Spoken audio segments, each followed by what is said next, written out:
तो आज जो हम लोग क्वेश्चन करने वाले हैं वो है आपके HFT में आया था। HFT कंपनी है, ठीक है। तो ये जो क्वेश्चन है, ये क्वेश्चन मेरे को एल्गो यूनिवर्सिटी का जो ब्रेन टॉनिक आता है उसमें मिला था। एंड ये क्वेश्चन आपने ना कहीं देखा ही होगा, क्योंकि आपने 7th 8th में लॉगरिदम वाला चैप्टर अगर सॉल्व किया है तो ये क्वेश्चन वहाँ रहता ही है। अब मैं आपको कुछ लॉग की प्रॉपर्टी, इसमें थोड़ा सा हिंट इन्होंने भी दिया था क्वेश्चन में, तो मैं आपको भी देती हूँ। तो ठीक है, आप हिंट लो और उसके बाद सॉल्व करना है, ठीक है। ये फर्स्ट टाइम में सॉल्व हो जाएगा, मैं जैसे ही आपको हिंट दूँगी। तो यहाँ पे हिंट है आपका, लॉग जो वैल्यू है 2 की वो 0.301। अब इससे क्या मिलता है, ठीक है। तो मैं कुछ चीज़ें आपको समझाने की कोशिश करती हूँ और उसके बाद हम लोग इस आंसर में पहुँचेंगे। जब हमको आंसर चाहिए ना, तो आप कुछ पैटर्न रिकॉग्नाइज करने की कोशिश करना कि अच्छा इतना बड़ा लाना है हम लोग को आंसर। उससे पहले छोटे छोटे पार्ट में हम डिवाइड करके देखते हैं। तो अभी आप लोग देखोगे तो आपको क्या दिख रहा है, जैसे 2 का पावर 1 है तो 1 डिजिट है, 2 का पावर 2 है तो 1 डिजिट, 2 का पावर 3 है तो 1 डिजिट। जैसे 2 का पावर 4 हुआ तो हमको कितने डिजिट मिल गए, मतलब हम लोग को मिले हैं 2, यहाँ पे 2 डिजिट स्टार्ट हो गया। तो जैसे अगर देखो, जैसे लॉग की अगर आप प्रॉपर्टी जानते हो, तो लॉग की अगर हम प्रॉपर्टी लगाए 2 का पावर 4, तो जो 4 है ना वो सामने आ जाता है, ठीक है। तो अगर मैं करूँ यहाँ पे 4 इंटू लॉग 10^2, मतलब ये वाला करूँ तो 4 इंटू 0.301, ये क्या होगा 0.301 इंटू 4। तो देखो मैं आपको जो पैटर्न समझाने की कोशिश कर रही हूँ।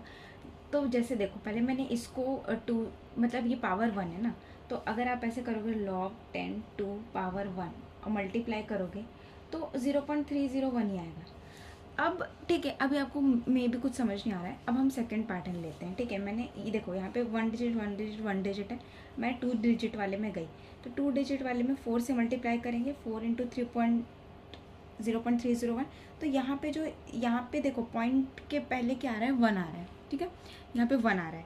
अब फिर मैंने 4 के बाद ना, जहाँ पे डिजिट चेंज हो रहा है, यहाँ पे 2 डिजिट से 3 डिजिट हो गया, तो मैंने इससे किया।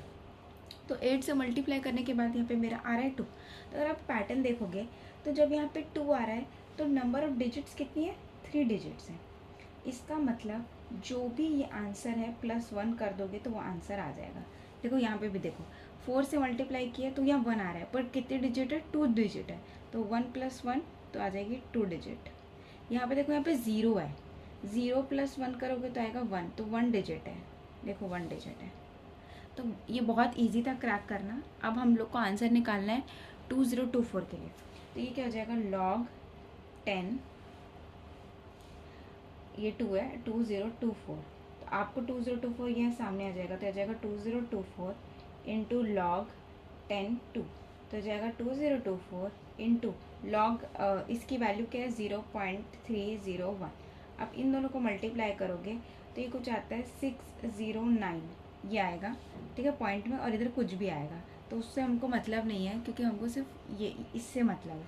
बट हमको डिजिट निकालनी, तो डिजिट निकालने का क्या फॉर्मूला है, डिजिट जो भी आपका पॉइंट के पहले ये जो आपका नंबर है उसको प्लस कर दो 1 से, तो 610 आएगा आपका आंसर। तो यही है आपका फाइनल आंसर। तो आई होप आपको ये समझ में आया होगा। एक्चुअली मैं जब ICSE में पढ़ती थी तो ये वाला क्वेश्चन था, बट मुझे रिकॉल नहीं हुआ, बट जैसे ही मैंने हिंट देखा तो मुझे क्लिक किया, एंड या इट्स गुड टू गो। तो आई होप कि आपको ये क्वेश्चन समझ में आ गया होगा, एंड एक बार अपने से भी ट्राई करना। Okay, bye.